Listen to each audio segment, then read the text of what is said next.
This is the Friday, November 11th, 2016 version of the Market Plus segment. Joining us now is Mark Gold. Mark, welcome back. Thanks. Nice to be back, Mike. It is good. We're good to have you here. Glad to have you here. We've got a lot of questions.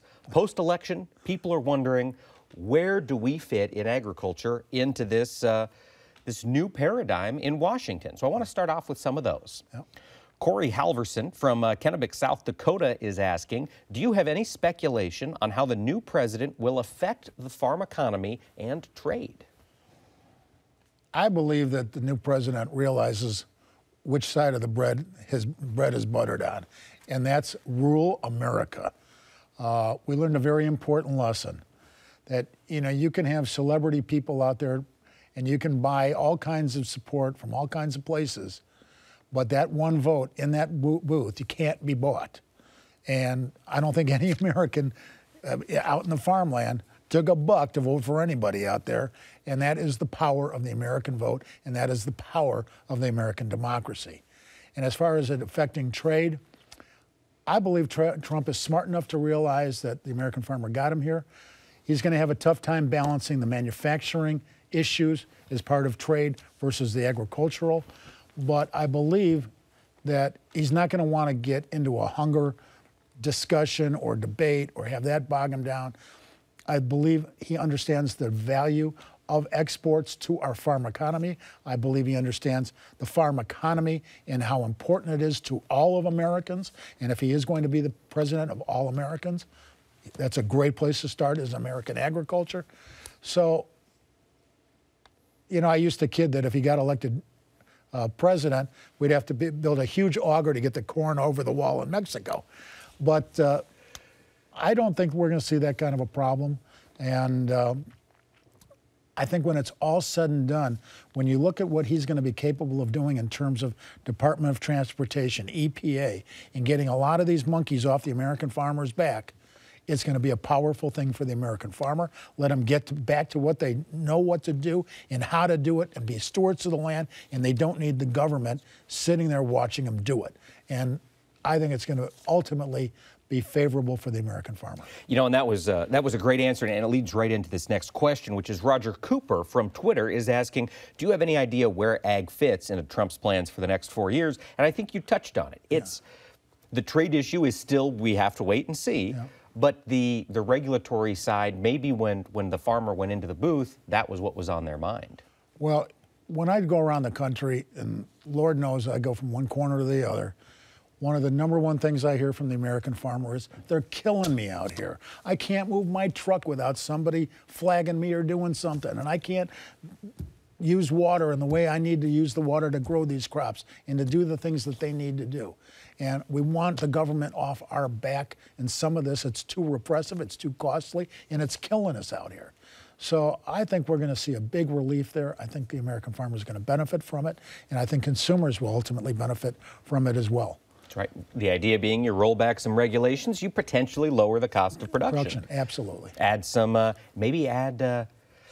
lower the break-evens for some of these producers out there with $3 corn and cash rents where they are. It'd be nice to get a little relief somewhere. And, right. You know, when you look at farming in the future, if we can eliminate some of these estate taxes and death taxes and be able to transfer the farms from generation to generation without giving half of it to the government, this is a positive thing for America and something that needs to be addressed. And I think we've got a chance to do something with that. With the new president-elect. All right. Taking a look back to the numbers, Mr. Gold, yes, Nathan Neuendorp has a question. He's on Twitter at Neuendorp_N. He wants to know if and when should producers look at reowning beans. You mentioned maybe a little bit later, give it a couple 6 weeks. Yeah. But then when we're reowning, would you look at a call or would you look at outright futures if weakness continues here in the bean market? In any market, I don't want to be trading futures. But in a market as volatile as this one is, I just think you'd be shooting yourself in the foot to go trade futures. Why take the risk? Spend 20 cents on a corn call, spend 30 cents on a bean call, go out and buy a July call and be done with it. And if we have a good spring-summer rally, we'll know where this weather is by the end of June. Spend your money there, spend it one time. Don't get caught up in all these ups and downs. and hang in with a position that you're comfortable with, knowing what that risk is. So again, I wouldn't be buying those necessarily today, but sometime between, let's say, December 1st and January 1st, I think you need to look at a program to re-own whatever it is you're selling out there. Now, if guys have got crops in the bin, they're not sure what the basis is terrible in so many spots, there is some carry in this market, 23, 25 cents, depending where you're at. Go ahead and do some deferred contracts, sell a July contract at the elevator, use a hedge to arrive, so you have a chance of getting that basis improvement in the spring or early summer. And then once you make that sale, then look at buying back those call options. Okay. Final question from Flint and Stair in Zumbrota, Minnesota via Facebook. He's asking, will we, the U.S., be able to chew through this massive corn crop at current prices, or does it need to get cheaper to make it disappear? Well, I think that's a great question. To lose that crop and to see it, the piles of grain that are out there disappear, does it have to be cheap prices? It doesn't necessarily have to be cheaper prices, but we have to see a pickup in demand somewhere. Ethanol has been strong, despite what's been going on in the crude oil. We've had great demand there. The export demand has been exceptional. It seems like it's 1 million, 1.2 million just about every week. We've had a couple of lower figures, but we're exporting a lot of corn. Is that going to continue now that the election's over and maybe some of those jitters are out? I still think we're going to continue. The world needs to eat. We've got the grain. We're willing to sell it. The dollar hurts us a little bit. Lower prices, a little bit lower prices would certainly offset that. But keep in mind, the best and biggest bull markets have started with the biggest carryouts and vice versa. But we have big carryouts now. Could we see La Nina? Could we see a drought? Could we see a lot of different things? Record demand continue. There are a lot of things. So do I want to be bearish corn at $3.40 a bushel? No, thank you. I'll let somebody else. Am I going to keep a cheap put, spend 10 or 15 cents to buy something out there to get me through the next 4 months? Yeah, I'll do that. Because if South America looks good, there is some downside potential. Risk. No question about it. And I'm a risk manager. Yep. I'm not here to try to tell you corn's going to 240 or corn's going to 640. I'm here to manage that risk. And the way to manage it, like I've always said, is with an option. And in this case, you have the put option on until you sell the grain. Once you sell it, re-own it with a call option. Okay. Now, we did not get a chance to discuss the cotton market during the program. Down 9 cents on the week. A little bit of stability, finally, in this cotton market. Is that going to continue? Probably not. I look at the cotton charts and still realize that there's a lot of risk out here. If we start taking out 55 cents on the cotton for whatever reason, it can go a long way down. So, again, what's going to happen with the acres in cotton? That's going to be an interesting question this year. I'm not sure I have an answer to that quite yet. But if we see more acres coming in, certainly we can move this thing lower. So the cotton and the beans are going to fight for some acres there. In my opinion, the beans will win at these levels. We're certainly going to lose. One of the things that makes me friendly about 2017 corn is the fact that I believe we're going to lose 4 to 6 million acres of corn out there. Are we going to lose some cotton acres as well? We may.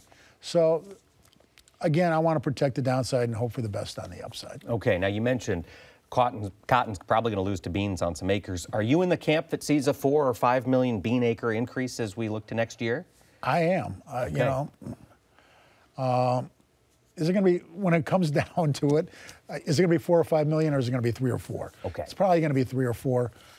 Farmers are just so hesitant to change some of these rotations, and they love planting corn.